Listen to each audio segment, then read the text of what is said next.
काय सूर्यकोटी समप्रभ निर्विघ्नं कुरु मे देव सर्वकार्येषु सर्वदा।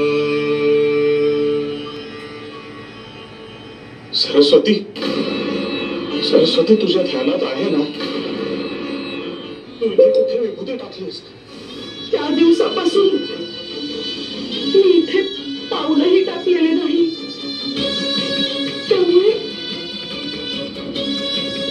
थोडा संभ्रम होतोय। सर्व ग्रह, तारे, नक्षत्र, सूर्य, चंद्र या क्षणी इथे दृष्टी ठेवून आहेत।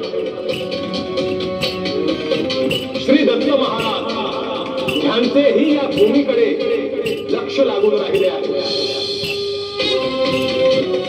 श्री महादेव, पार्वती कैलासातून ह्या क्षणी इकडेच दृष्टी ठेवून आहेत। सरस्वती, आता विलंब नको, तू विभूती जिथे टाकलीस ते स्थान दाखव। गावातल्या गाई गुरांचे शेण जिथे टाकले जाते तिथेच मी ती विभूती ठेवली आहे। हे प्रभू, हे गुरु, आमच्या हातून जाणते अजाणतेपणेचे पातक घडलंय। जो अपराध घडलाय त्याबद्दल मी क्षमा मागतो। आपण त्याची शिक्षा मी भोगायला तयार आहे। सुराज, उठ। जे घडले आहे, घडते आहे आणि पुढेही जे घडणार आहे ते परमशक्तीच्या अनुमतीने। त्यामुळे तुमच्या हातून काही चुकीचे घडले आहे असे समजू नका।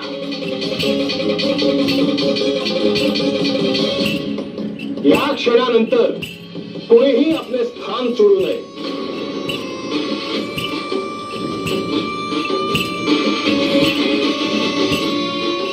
इथे जमलेल्या प्रत्येकाचे काहीतरी संचित आहे,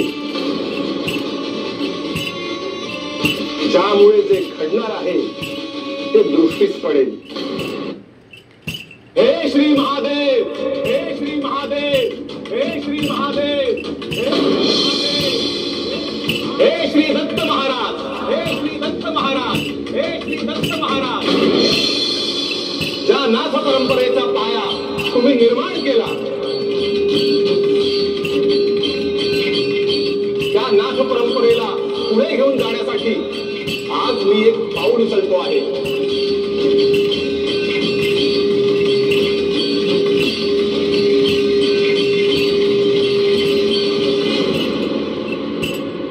जिथे पवित्र गायींचे शेण टाकले आहे तिथे या ढिगाऱ्याखाली अग्नी धुमसतो आहे।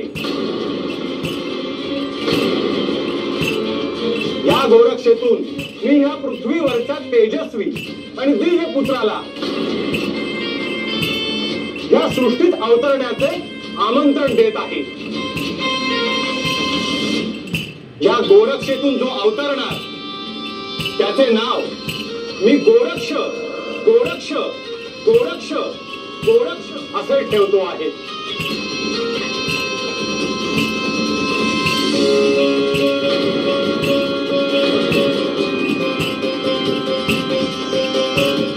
गोरक्ष, मी मच्छिंद्र